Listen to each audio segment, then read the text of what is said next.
Hey guys, it's me again, it's Corey. Still Thursday, July 7th. That's why I'm wearing the black shirt. The same band's behind me. You know what I'm doing. Anyway, I just talked about fasting and talked about the glory and the power of fasting with the Word of God, just what the Lord does in those seasons.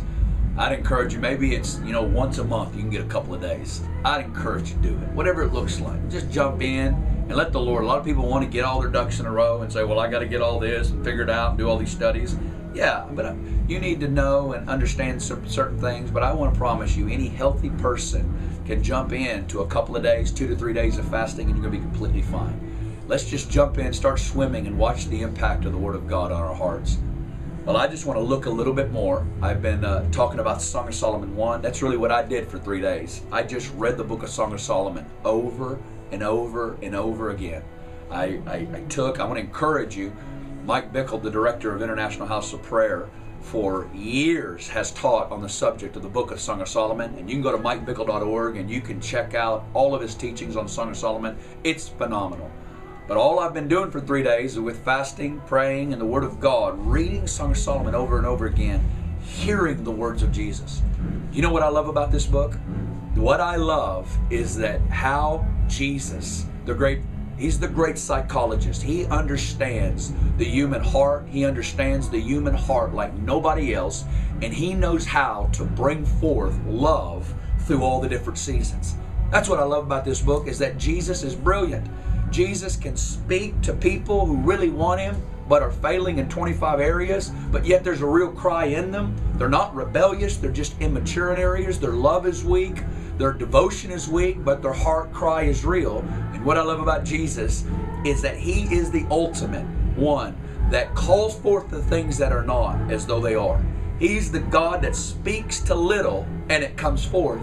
And what I love is through this story, as I put myself into this story as the Shulamite, I watch that even as I grow, even as I confront fears and confront areas of resistance and compromise, that as he prophesies over me who I am to him, he declares my love over him, he declares my love to him and what I mean to him. And as he does that, fears break, compromises break, other devotions break, and my heart gets set to him.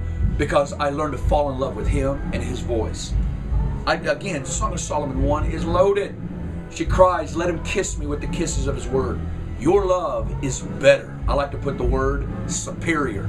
That your love, the pleasures of God, the pleasures of your word are superior to any earthly pleasure. Case closed. You are designed by God for pleasure. We are designed, we can't apologize for it. That's the way God created every human being, is that a desire for pleasure. And God answers the cry for pleasure by saying, I am the author of pleasure, I'm the originator of pleasure, and I am the one that will meet the greatest longings for pleasure on the inside of you. And the greatest pleasures are found in the kiss of the Word of God on the human spirit. Nothing is more powerful than the kiss of the Word of God on the human spirit. And because what does the kiss of God's Word contain? It contains His name. I talked about the name of God. The nature of God is contained in His Word. Look at this. In verse 3, it says, because of the fragrance of your good ointments, your name is ointment poured forth. Therefore the virgins love you. It says that His name pours forth and impacts our hearts, and it awakens love. We looked at John 17:26. I've declared to them your name and will declare it, that the love with which you love me may be in them and I in them. That's how He awakens love, is He reveals His name through His Word. And as we sit before the Word, the truth of who He is, the truth of God as Father, the truth as Jesus as bridegroom, Jesus as King, Jesus as judge, the healer, the deliverer, the sustainer, the provider, the God all-powerful, God all-knowing, God everywhere, infinite, all the glorious realities of God impacting our spirits, awakening love.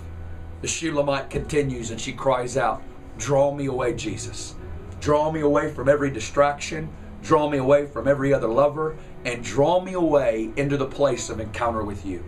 We need to begin to pray that prayer and get that prayer in our spirits. Because as we cry out, draw me away, I promise you, we will begin to run with Him in ministry.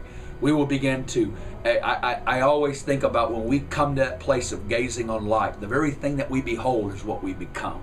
And that light that we behold actually becomes the reflection of our lives, whether it's at work or it's at home with the kids, or if it's at school, or if it's in a prayer room. Whatever you behold is what you become.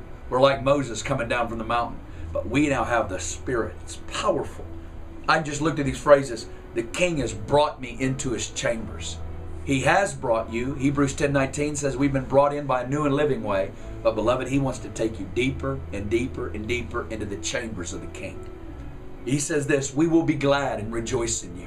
Begin to declare it. I will make Jesus my number one joy, my number one pleasure, my number one pursuit. We will rejoice in you.